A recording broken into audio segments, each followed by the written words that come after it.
আসসালামু আলাইকুম viewers, Mac 789 এর পক্ষ থেকে আপনাদের জানাই আন্তরিক শুভেচ্ছা ও অভিনন্দন। আমি মোহাম্মদ তৈবুর রহমান বরাবরের মতোই নতুন একটি টিউটোরিয়াল নিয়ে হাজির হয়ে গেলাম আপনাদের মাঝে। ভিউয়ার্স, আজকে আমি আপনাদের দেখাবো how to cut out background in Photoshop, অর্থাৎ ফটোশপের সাহায্যে কিভাবে আপনারা ব্যাকগ্রাউন্ডটিকে চেঞ্জ করে অন্য একটি ফটোর পরে সুন্দরভাবে একটি ফটো তৈরি করতে পারবেন। তাহলে চলুন শুরু করা যাক। ভিউয়ার্স, ক্যানভাসে যে ফটোটি দেখতে পাচ্ছেন এটি আমি তৈরি করেছি। আমি সিম্পলি এটিকে ক্লোজ করে দিয়ে নতুন দুইটি ফটো নিয়ে আমি আপনাদের সেম টাইপের একটি ফটো তৈরি করে দেখাবো। প্রথমে আমি প্রজেক্টটিকে ক্যান্সেল করে দিচ্ছি। ডাবল ক্লিকের মাধ্যমে ফটো দুইটিকে আমি সিলেক্ট করে নিব, তারপর কিবোর্ড থেকে ইন্টার প্রেস করব। ভিউয়ার, দেখতে পাচ্ছেন আমার দুইটি ফটো চলে এসেছে। প্রথমে আমার কাজ করতে হবে এই ফটোটিতে। সেই ক্ষেত্রে আমাদের দেখতে পাচ্ছেন এখানে ফটোটি লক রয়েছে।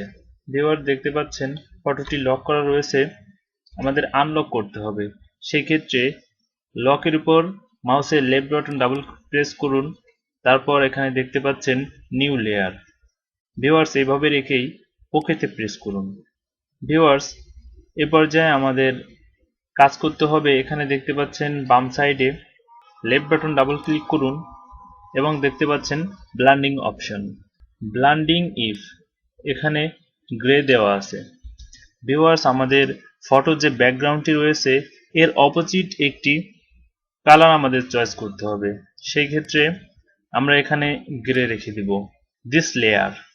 তো ভিউয়ার্স, এখান থেকে আপনি মাউসের লেফট বাটন ক্লিক করে এইভাবে সাইডে সরিয়ে নিয়ে যান। তো ভিউয়ার্স, দেখতে পাচ্ছেন আমার ব্যাকগ্রাউন্ডটি অটোমেটিক্যালি রিমুভ হয়ে গিয়েছে। তারপর এখান থেকে ওকেতে প্রেস করুন। আমার ব্যাকগ্রাউন্ড রিমুভ করার কাজটি শেষ হয়ে গিয়েছে। তারপর এখানে দেখতে পাচ্ছেন মুভ টুল।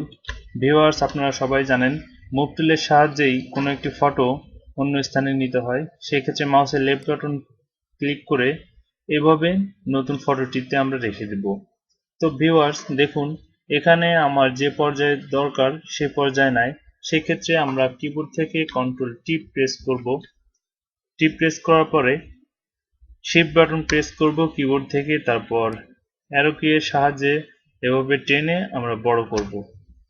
তারপর ভিউয়ার্স, মাউসের লেফট বাটন ক্লিক করে আমাদের যে স্থানে বসানো উচিত সেই স্থানে বসিয়ে দিয়ে আমরা কিবোর্ড থেকে ইন্টার প্রেস করব। ভিউয়ার্স, এটি ছিল আজকের টিউটোরিয়াল। ভিডিওটি যদি ভালো লাগে তাহলে লাইক, কমেন্ট ও শেয়ার করবেন, আর আমার চ্যানেলটি সাবস্ক্রাইব করবেন ও পাশে থাকা বেল আইকনটিকে অন করে দিবেন এই ধরনের নতুন নতুন ভিডিও নোটিফিকেশন সবার প্রথমে পাওয়ার জন্য। ফিরে আসবো নতুন কোনো টিউটোরিয়াল নিয়ে। সে পর্যন্ত সবাই সুস্থ থাকবেন, ভালো থাকবেন। আল্লাহ হাফেজ।